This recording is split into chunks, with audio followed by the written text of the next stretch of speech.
It's May 2nd, 1910. 3 days after a successful first run, the Seattle Everett Interurban Trolley opens to the public.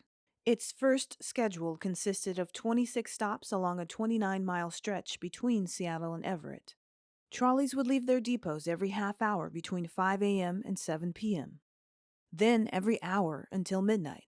Odd-numbered trolleys would take the southbound route, while even-numbered cars would head northbound. To ensure trolleys left on time, the traction company contracted with an official watch inspector to monitor each depot's departures and arrivals. Each stop along the route had its own setup and role.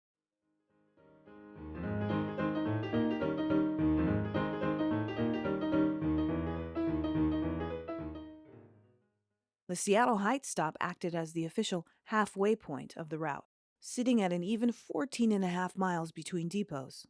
Many smaller stops were known as flag stops, spots that the trolley would only stop for if a passenger had actively flagged for it. After dark, passengers would use custom nightlights, turning them on to signal the conductor's attention. Passengers from all walks of life took the trolley. Paperboys would use the 6:30 a.m. trolley to pick up their daily copies of the Seattle Post-Intelligencer.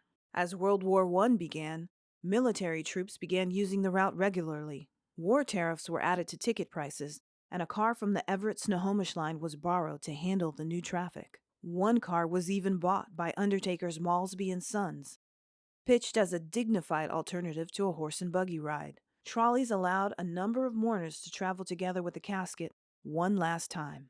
But the most common passengers by far were farmers. The Interurban ran along acres of freshly logged northwestern land. Fred E. Sander, real estate worker and the line's original owner, advertised land for sale for $10 down and $10 a month. Any person looking for a new opportunity could purchase 5 acres along the railway for less than a week's wages. One stop in particular took the trolley directly in front of Puget Mill's demonstration farm in Alderwood Manor.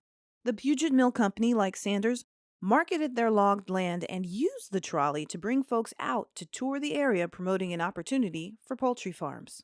Both Sanders and Puget Mill's real estate plans worked. By 1919, land around the demonstration farm had been purchased, and poultry farms began to spring up. While daytime routes took care of passengers, trolley night runs were soon dedicated almost exclusively to freight.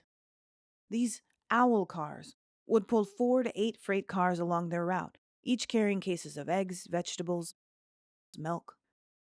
By 1922, night cars were pulling an average of 500 cases of eggs every week. For 29 years, the trolley acted as a vital part of the Pacific Northwest farming community. But even in 1922, signs of the end were beginning to show, and before the 1930s were over, the trolley line would quietly decline and disappear.